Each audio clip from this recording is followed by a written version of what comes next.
एक सवाल है, एक अकेला इंसान आखिर कितने कानून तोड़ सकता है? आज हम इसी सवाल का जवाब ढूंढेंगे भारतीय दंड संहिता यानी आईपीसी की दुनिया में एक आदमी की कहानी के जरिए। उसका नाम था सुरेश। अब देखिए, सुरेश कोई जन्म से अपराधी नहीं था। वो भी एक आम इंसान था, जिसके सपने शायद कुछ ज्यादा ही बड़े थे। लेकिन उन सपनों को पूरा करने के लिए उसने जो रास्ता चुना, वो उसे कानून के जाल में ऐसा फंसाता गया कि निकलना नामुमकिन हो गया। उसकी कहानी से ये पता चलता है कि कैसे एक छोटा सा गलत कदम अपराधों की एक पूरी चेन शुरू कर देता है। तो चलिए कहानी की शुरुआत में चलते हैं। देखते हैं कि सुरेश के इस आपराधिक सफर का पहला पन्ना कैसे और कहां लिखा गया। और यह सब शुरू हुआ धोखे और लालच से, जिसका एक ही मकसद था, पैसा। उसका पहला बड़ा जुर्म था नकली सरकारी स्टैंप बनाना और बेचना। अब ये सिर्फ कागज के कुछ टुकड़ों की हेराफेरी नहीं थी। नहीं, ये सीधे सीधे सरकार के अधिकार को चुनौती देना था। सोचिए, जब कोई सरकारी दस्तावेज ही नकली बनाने लगे तो फिर सिस्टम पर भरोसा कैसे रहेगा? और यहां एक बहुत दिलचस्प बात है, कानून सिर्फ नकली स्टैंप बनाने वाले को सजा नहीं देता। अरे, अगर कोई जानते बूझते हुए ऐसी स्टैंप अपने पास भी रखता है तो वो भी अपराधी है। इससे पता चलता है कि हमारा कानून अपराध की जड़ से लेकर उसकी हर टहनी तक को काटना चाहता है। स्टैंप वाला खेल तो बस शुरुआत थी। अब सुरेश का लालच और बढ़ चुका था। वो अब सीधे साधे लोगों को अपना निशाना बना रहा था। जरा सोच कर देखिए, किसी से जमीन का नकली सौदा करना या किसी और की पहचान इस्तेमाल करके बैंक से लोन उठा लेना। अब उसके अपराध सीधे लोगों की जिंदगियों पर असर डाल रहे थे। हमारा कानून धोखे के हर लेवल को पहचानता है। एक होती है सीधी सादी धोखाधड़ी, फिर एक लेवल और ऊपर किसी और का रूप धारण करके धोखा देना। और हां, जब इस धोखे से किसी की प्रॉपर्टी हड़प ली जाए तो लग जाती है धारा 420, जिसके बारे में हम सबने सुना है। ये कानून समाज में विश्वास बनाए रखने के लिए बहुत जरूरी हैं। अब तक तो बात सिर्फ पैसे और धोखे की थी, लेकिन अब कहानी एक बहुत ही खतरनाक मोड़ लेती है।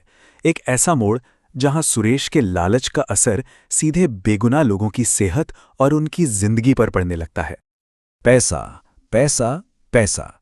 इस पैसे की भूख में सुरेश इतना अंधा हो गया कि उसने दवाइयों और शराब जैसी चीजों में मिलावट शुरू कर दी। उसने एक बार भी ये नहीं सोचा कि जो लोग इन चीजों पर भरोसा करके इन्हें खरीद रहे हैं, उनकी जान के साथ वो कितना बड़ा खिलवाड़ कर रहा है। अब शायद लगे कि 6 महीने की सजा तो बहुत कम है, लेकिन ये सजा कम या ज्यादा होने की बात नहीं है। ये कानून का एक सीधा और साफ संदेश है कि लोगों की सेहत के साथ खेलने की इजाजत किसी को नहीं दी जा सकती। और अफसोस वही हुआ जिसका डर था।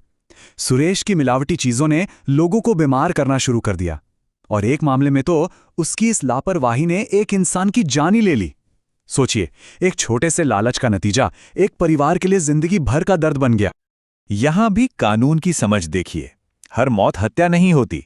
अगर किसी की लापरवाही किसी की मौत का कारण बनती है तो उसके लिए आईपीसी में एक अलग धारा है, 304A। हो सकता है सुरेश का इरादा किसी को मारने का नहीं था, पर उसके काम ने एक जान ले ली, और कानून की नजर में यह भी एक बहुत गंभीर अपराध है। तो ये हैं सुरेश के अपराधी बनने के 3 स्टेज। पहला, पैसों के लिए धोखाधड़ी। दूसरा, आम लोगों की जिंदगी को खतरे में डालना। और अब तीसरा, सीधे सीधे लोगों पर हमला।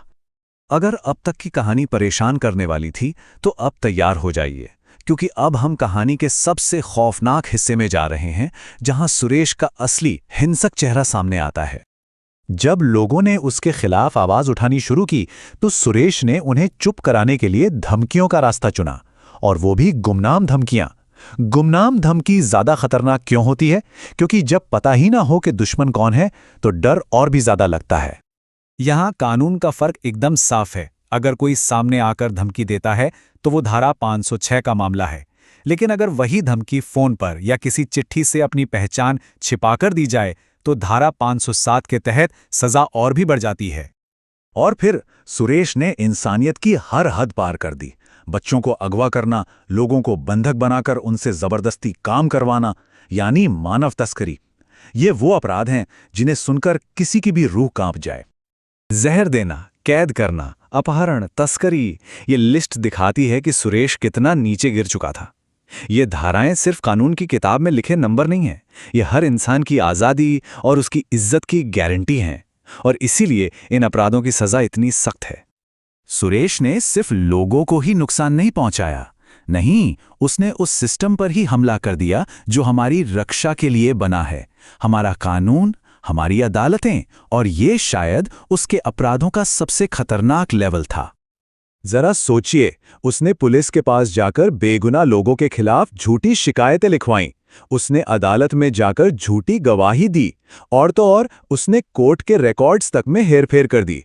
मतलब जिस कानून से उसे बचना था, उसी कानून को उसने अपना हथियार बना लिया।